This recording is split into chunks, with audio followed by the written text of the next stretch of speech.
And one of the things I say is, I'd like you to entertain something else. I'd like you to entertain that manifesting your desires is not really your number one goal. It's not your goal at all. That the most important goal, the only goal worth pursuing, worth going after is, and I pause. And I pause on purpose. Now, people will automatically jump to filling in the blank with whatever it is that they want to fill in the blank with. And I've had people say to me, love. I've had people say to me, living or being alive. I've had people say compassion. I've had people say, fill in the blank, okay? The words that pop into filling in that blank are as big as the rainbow because they're as vast as every individual on the planet. And I'll smile, and I'll nod, and I'll agree with them because that is their truth. It's completely their truth, and it's completely right. And then I would say to them, I said, what if I was to say to you that the only goal, the only reason that any of us are here is to learn? And they'd go, but I just said, or I just thought it was love, for example. I'll use love as an example. And then I would say to them, I said, yes, and you're learning how to love. You're learning what it means to love, to be loved, to be lovable.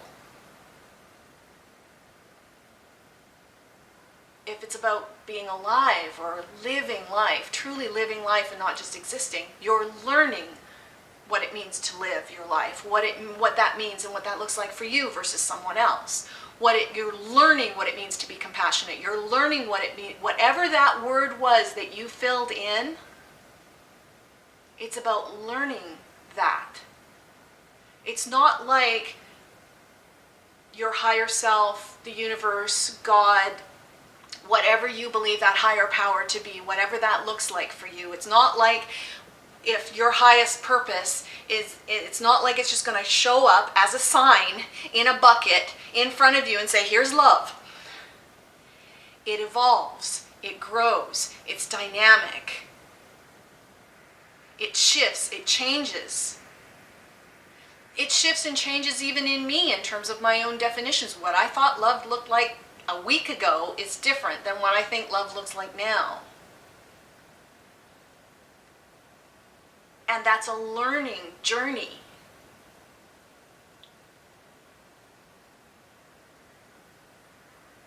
This is my opinion. I do my best in 6 Acts of Receiving to give as much that is scientifically proven as possible. I try to keep my opinion out of it.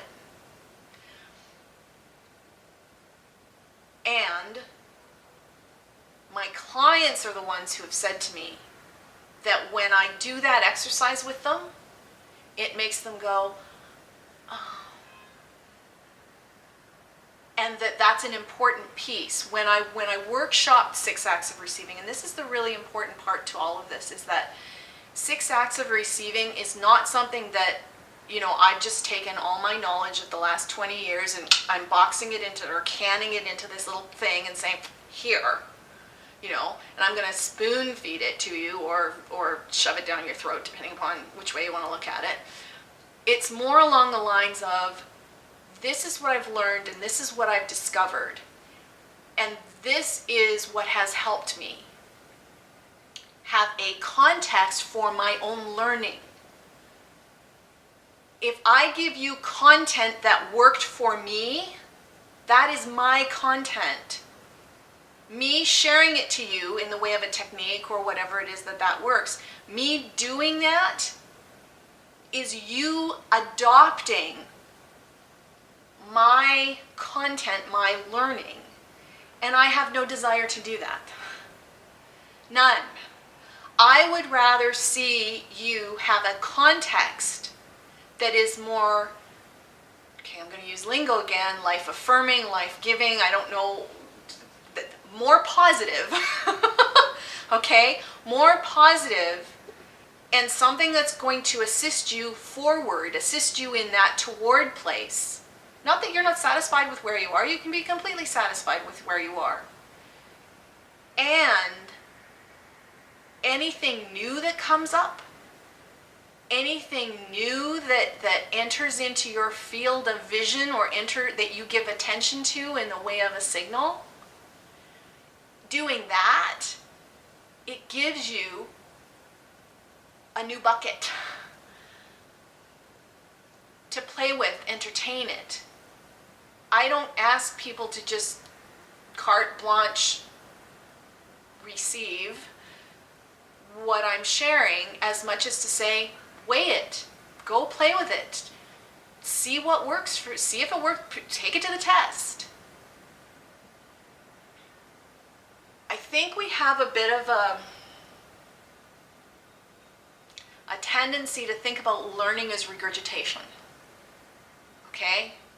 I'm going to learn this, I'm going to memorize it, I am going to regurgitate it, and that constitutes learning.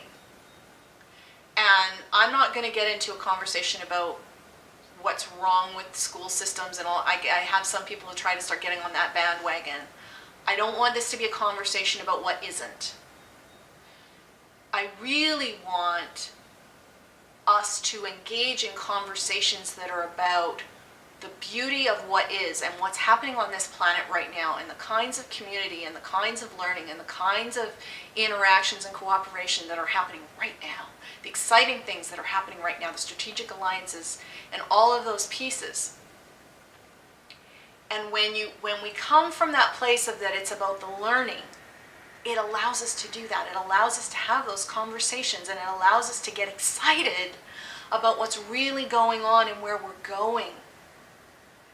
And learning is about thinking, weighing, is this for me? Is this not for me? And making the choice about what's relevant to you or not.